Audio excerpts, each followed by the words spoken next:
Assalamualaikum warahmatullahi wabarakatuh. Perkenalkan, nama saya Hanizadi Prastiani Asih, NIM T2018-9080. Pada pertemuan kali ini kita akan membahas tentang manusia, tempat, dan lingkungan. Sebelum kita memasuki materi, kita harus mengetahui tujuan pembelajaran kita. Di sini saya mengharapkan peserta itu dapat menjelaskan apa sih konsep ruang itu. Yang kedua yaitu menjelaskan apa sih interaksi antar ruang itu. Yang ketiga itu menyebutkan contoh keruangan antar wilayah di Indonesia. Yang keempat itu menyebutkan contoh interaksi antar keruangan yang terjadi di wilayahnya.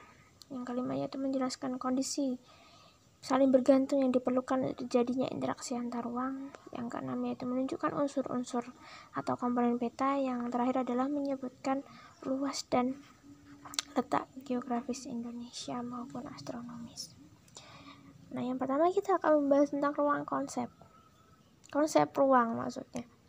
Nah, konsep ruang itu bagaimana? Nah, ruang adalah suatu tempat di permukaan bumi, baik secara keseluruhan maupun hanya sebagian yang digunakan oleh makhluk hidup tinggal, seperti yang kita tinggali ini. Nah, ruang tempat yang kita tinggali itu tidak sebatas hanya udara yang bersentuhan dengan permukaan bumi, tetapi juga ada lapisan atmosfer terbawah yang mempengaruhi permukaan bumi. Nah, ruangan juga itu mencakup perairan dan daratan. Bahkan ada organisme dan makhluk hidup lainnya yang tinggal di ruang ini. Nah, setiap ruang di permukaan bumi pasti ini memiliki ciri khas tertentu. Karakteristik khas yang tersebut dapat berupa tanah maupun batuan, tumbuhan, hewan pun itu juga ada yang berbeda memiliki ciri khas tertentu.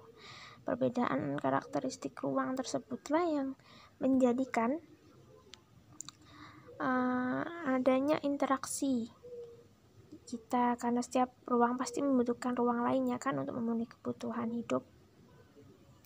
Ini pun ada contoh yaitu interaksi antar ruang di pasar, di mana interaksi keruangan di wilayah inilah salah satunya. Di pasar merupakan tempat utama yang dituju oleh penduduk dalam memenuhi sebuah kebutuhannya sehari-hari. Contohnya di pasar tradisional itu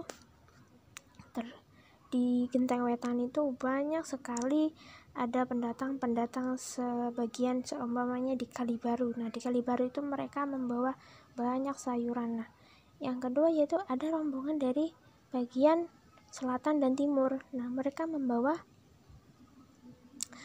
hasil laut yaitu seperti ikan-ikanan, lalu kayak ikan asin gitu. Nah, mereka menukar itu di Genteng Wetan itu, di mana tempat pasar itu dibuka. Nah, inilah hal kecil interaksi antar ruang yang dilakukan di wilayah kita salah satunya. Selanjutnya kita akan membahas tentang letak dan luas wilayah Indonesia. Sebelum kita membahas letak dan luas Indonesia, kita melihat gambar peta tersebut. Apa sih peta itu sebenarnya? Peta adalah gambaran permukaan bumi di atas bidang datar dan diperkecil dengan menggunakan skala. Tentunya peta itu tidak sembarang digambar, tetapi peta itu memiliki unsur-unsur atau komponen tersendiri, yaitu judul peta, yang kedua skala peta, yang ketiga adalah orientasi, yang keempat simbol, yang kelima adalah garis koordinat, yang keenam itu insert, yang ketujuh adalah legenda, yang kedelapan adalah sumber peta. Luas wilayah Indonesia itu dapat digambarkan secara astronomis. Nah, Indonesia itu terletak di antara 95 derajat bujur timur hingga 141 derajat bujur timur, dan memiliki 6 derajat lintang utara hingga sampai 11 lintang selatan. Karena letaknya tersebut, Indonesia termasuk ke dalam wilayah tropis, di mana wilayah tropis ini dibatasi oleh lintang 23 derajat lintang utara sampai 23,5 derajat lintang selatan. Sedangkan secara letak geografis Indonesia ini berada di antara dua benua, yaitu benua Asia dan benua Australia.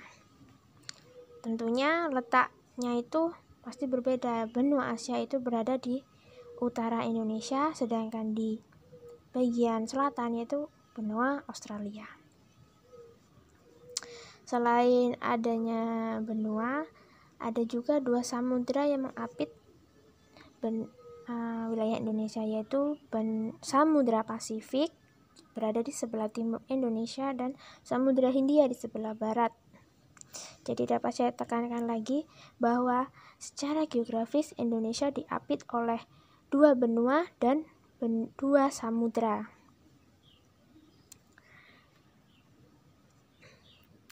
Indonesia juga berbatasan dengan 10 negara tetangga, baik dari batas utara, selatan, timur, dan barat.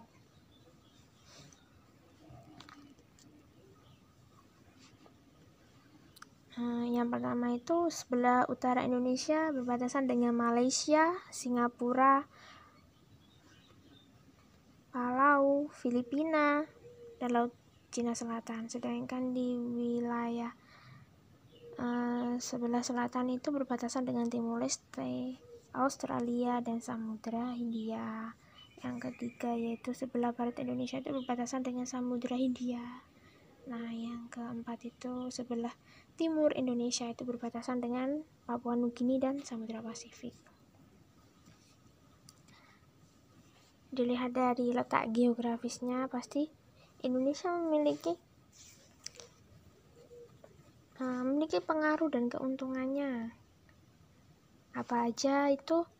Nah, pengaruh letak geografis Indonesia ini ada berbagai macam, baik secara sosial, ekonomi, maupun budaya, karena menjadi jalur lintas pelayaran dan perdagangan di dunia. Bangsa Indonesia telah lama menjalin interaksi sosial dengan bangsa lain. Interaksi sosial melalui perdagangan tersebut selanjutnya akan menjadi jalan bagi masuknya berbagai agama ke Indonesia seperti Islam, Hindu, Buddha, Kristen, dan lainnya. Indonesia juga memiliki banyak sumber daya alam yang menjual berbagai komoditas atau hasil bumi seperti kayu cendana, lada, pala, cengkeh, dan hasil perkebunan lainnya ke negara-negara tetangga. Keuntungan letak geografis Indonesia itu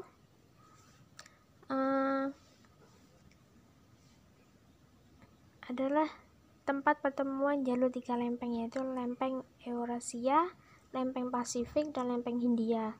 Nah, posisi tersebut akan membuat Indonesia memiliki banyak gunung api, dan keuntungan dari letak geologis seperti inilah beragam potensi sumber energi dan mineral. Ada sumber daya alam yang dimiliki oleh Indonesia. Sekian atas penjelasan dari saya. Wassalamualaikum warahmatullahi wabarakatuh.